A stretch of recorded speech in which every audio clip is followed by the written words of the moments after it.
Саламатсыздарбы урматтуу Чалкан медиа каналынын көрөрмандары, 25 ноябрга алынган өлкөбүздөгү акыркы сааттагы жаңылыктар менен тааныштырабыз. Садыр Жапаров аракеттерибизге карабай коррупциядан арыла албай жатабыз. Президент Садыр Жапаров элдик курултайга келген делегаттардан коррупционерлерге болушпай жектөөгө чакырды. Мамлекет башчынын айтымында өлкөнүн ичинен кемирип жеп Кыргызстандын өнүгүүсүнө кедергисин тийгизип, бардык тармактарга тамырын кеңири жайып кирип алган коррупция көйгөйү дагы деле бар.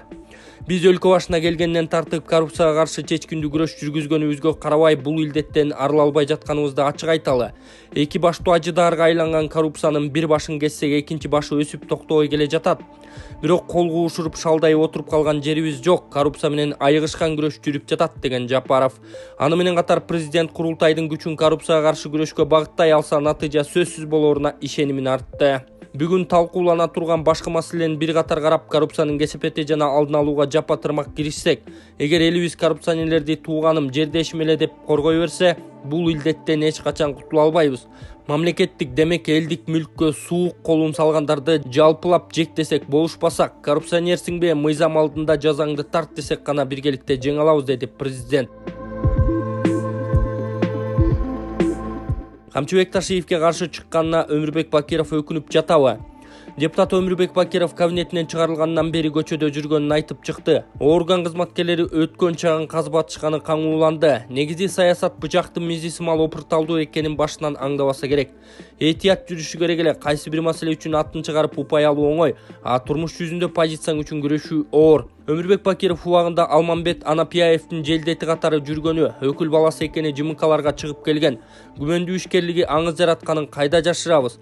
Натыйжада тегирмендин ташына каршы туруштук бере алабы? Кылмыш иштери катары менен козголооруда, болжолдонууда, саясий оюндардан оолак турса, Талант Мамытовдун тилине кирбесе, түз жүрсө азапты башына үйбөйт беле. Айрым маалыматтар боюнча алсак, Камчыбек Ташиевке каршы сүйлөгөн үчүн Өмүрбек Бакировдун өкүлүп атканы распы? Кыйла эле ыңгайсыздык жаралып калды окшойт. Кечирим сурап кутулабы же аягына чейин күрөшүүгө духу жетеби? Аз убакытта аңдалат деп жазган Арыба Кежи сайты.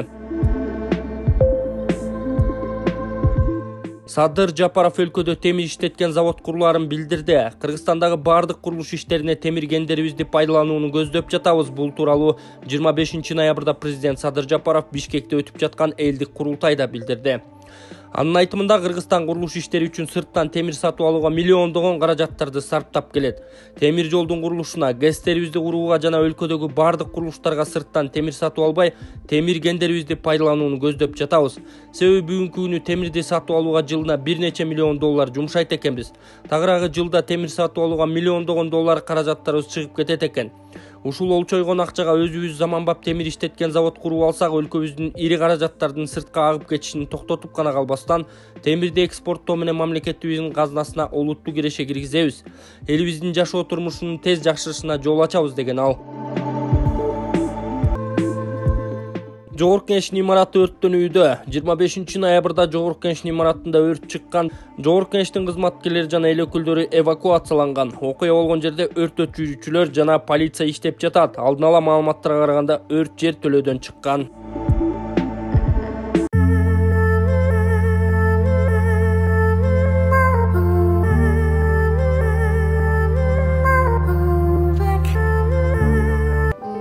Ушу ИФК компаниясынан менин Аяш атам, Аяш апам кыздарына үй алып берип атат.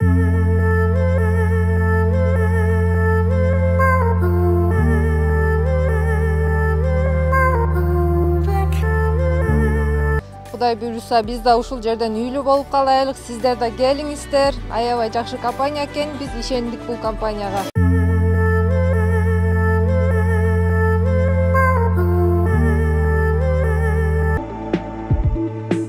Жакшы мамиледе болчубуз. Депутат Ташиев кесиптеши Сурабалдиеванын айыптоосуна жооп берди. 24 ноябрда Жогорку Кеңештин жыйынында депутат Элвира Сурабалдиева коркутууларга туш болуп жатканын айткан. Ошол эле учурда депутат салык кызматынын башчысына кайрылып, Кудайберген базарында 2,5 ай текшерүү жүргөнүн айткан. Текшерүү жүргөнүнө канча болду? 1 ай өттү, туурабы? 1 айда сизди адашты деп УКМК сурадыбы? Эч ким тартылган жок. Сиз адаштыңызбы же Камчыбек Ташиевдин бир тууган иниси Элвира сен Кемпироватка каршы добуш бердиң? Өзүң өңгөр дегенди кандай түшүнөйүн? Кече Кудайдын куттуу күнүндө иш бөлмөсүнө чакырып гүл берип, торт берип куттуктап берген жооптору. Бир тууган иниси бул эмне дегениңди сурасам, сиз каршы добуш бербедиңизби деди ал. Депутат Шайырбек Ташиев журналисттерге Сурабалдиеванын айтканы боюнча комментарий берген. Бир депутат мени коштоп, Элвира Жыргалбекованы куттуктап коюумду өтүндү. Иш бөлмөсүнө келсем алар бар экен. Салам айтып куттуктап кеттим. Мени эл күтүп жаткан, мен тараптан эч кандай коркутуу болгон эмес деди ал. Ошондой эле ал буга чейин Сурабалдиева менен жакшы мамиледе болгонун кошумчалады. Эл өкүлү Максатбек Сарбагышев Жогорку Кеңеште өлкөдөгү кадр саясатын жана Ысык көлдөгү саркынды суулар тууралуу көйгөйдү көтөрдү. Ысык көл облусунун Ысык көл номер 36 бир мандаттуу шайлоо округунан шайланган эл өкүлү Максатбек Сарбагышев 24 ноябрда Жогорку Кеңештин жыйын алышында Кыргыз Республикасынын Жогорку Кеңешинин депутаты Максат Сарбагышев, Кыргыз Республикасынын министрлер кабинетинин төрагасы Жапаров Акылбек Усенбекович жетектеген министрлер кабинетинин мүчөлөрүнө республикалык деңгээлде кадр саясаты жана Ысык көл районуна караштуу Чолпон Ата шаары боюнча саркынды суу боюнча кабыл алган чечимдердин аткарылышы боюнча маселелерди көтөргөн. Урматтуу Акылбек Усенбекович, өзүңүз жогоруда айтып кеттиңиз, ушул баягы декабрь айынын ичинде 20-сынан 25-ине чейин ушул бардык жалпы кадр саясаты боюнча каралат деп атасыз. Мен ошого сунушум бар эле. Өзүңүздөргө белгилүү болгондой, ушул биздин кабинет министровда канча деген сизде де аппарат кызматкерлери бар, инспекторлар бар, региондордо кураторлар бар. Ошолордун баарын сиздин ишиңизге жеңилдетүү максатында мен ойлойм, сунушум сизге ушул жергиликтүү бийлик менен биргеликте ошол жерде канча деген көмүскөдө таанышы жок, баягы башка кызматка бара албаган жакшы мындай бир өзүнүн кесипкөй адамдарыбыз бар. Ошол эле областтык тармакта, ошол эле тиги райондук тармактарда.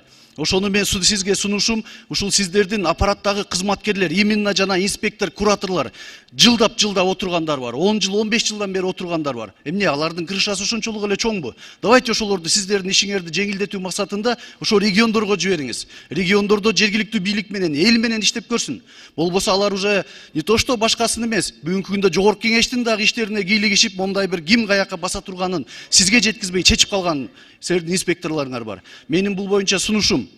Себеби мынакей көчө эле өзүңүздөр көрсөңүздөр керек, кээ бир министрдин орун басарлары бир суроого жооп бере албаган министрдин орун басарлары келип атат. Ага караганда ошол жергиликтүү мааниде иштеп жүргөн райондук масштабта, областтык масштабта иштеп жүргөн мыкты кадрларыбыз бар. Ошолорду алып келип орун басар кылып коюп койсоңуздар, алар маалыматтарды бере алат бул жерге келип. Мени сиздерге бул болгон сунушум, ушул жылдын жыйынтыгы менен өзүңүз айткандай, ушул канча кызматкер ушул Жогорку Кеңештин аппаратынанбы керек болсо, же ошол силердин министрликтер тарабынанбы ошол региондорго жиберип, 1 жылдык, 2 жылдык командировочный кылып жиберсеңиздер, ошондо гана мен ойлойм, боореки иштин кагаз жүзүндө чыгарылганы менен аткарылганы өзүңүз жакшы билесиз, бул асман менен жер. Бирок ушул жердегилер менен жергиликтүү бийлик өкө бири-бири менен айкалыштыра албагандыктан көп иштер токтоп аткан учурлар кездешүүдө. Анан эми мен экинчи суроом, сунушум сизге баягы көп эле айтып жүрөм. Мына бүгүн бюджеттен дагы берейин дедим эле. Убакыттын тардыгына байланыштуу биздин Чолпон Ата шаарындагы саркынды сууларды тазалоочу жайы мен эмнегедир бюджеттен көрө алган жокмун. И ошол эле мезгилде ошонун үстүнөн иштеп аткан кээ бир министрликтер бүгүнкү күнчүгө чейин жоопторун бере алышпайт. Берсе дагы экөөнүкү эки башка разница менен чыгат. Болбосо ошол Ысык көл районунда көпчүлүгүнүн үйлөрү бар. Билесиздер анын. Мен ойлойм, бул жеке эле ал адамдар эмес, бул жалпы республикалык масштабта мындай бир орчундуу маселеге айлана электе ушул быйылкы 23-жылдын бюджетине киргизип туруп ошону карасак. Себеби кээ бирлери ал кымбат проект деген дагы сөздөр чыгып атат. Рахмат. Камчы Көлбаевке кооптонуулар жаралдыбы? Кайтаруусу күчөгөн айтылууда. Аз күн мурун Камчы Көлбаев аңчылыкта жүргөн жеринен кармалып, курал-жарактары текшерилип, кайра кое берилгенин кабар алганбыз.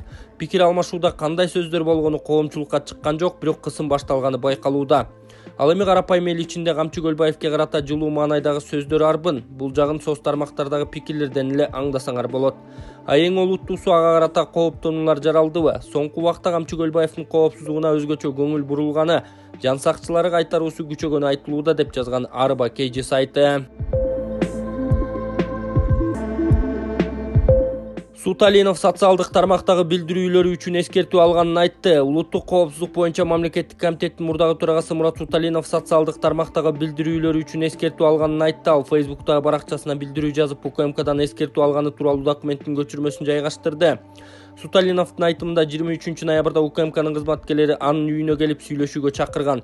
Атайын кызмат бул боюнча расмий маалымат бере элек. УКМКнын мурунку төрагасы Мурат Суталинов 2019 майда абактан бошотулган. Жогорку соттун чечимине ылайык Суталинов 2010 жылдын 7 апрелиндеги кандуу окуя боюнча айыпталып, үй мүлкү мамлекетке өткөрүлүү менен 25 жылга соттолгон.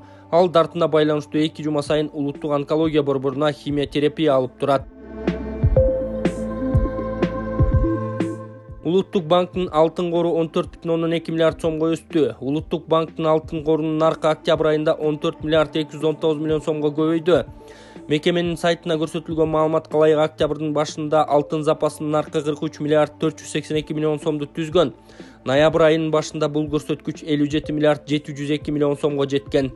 Кабарда алтындын кору эмненин эсебинен көбөйгөнү айтылган эмес. Өткөн жылдын май айында Улуттук банктын алтын запасынын баасы рекордтук көрсөткүчкө чыгып 99 миллиард сомдон ашкан. Ал эми сентябрь айында кайра 29 миллиард сомго азайып кеткен. Жакында эле Улуттук банк 2021 жылдын башында дээрлик 20 тонна алтын сатканын маалымдаган. Алтын запасынын бүгүнкү наркы өткөн жылдын июль айынан берки рекордтук көрсөткүч. Анткени өткөн жылдын июль айынан бери алтындын запасынын наркы 57,2 миллиард сомдон аз болуп жаткан. Алтын валютасын коруу, эл аралык валюта резервтери Улуттук банкка сомдун курсун кармап туруусуна өбөлгө түзөт. Резервтер ондогон түрдүү валюталардан. Карыз алуу үчүн атайын укук эл аралык валюта фондунун резервдик жана төлөм каражаттары жана алтындан турат.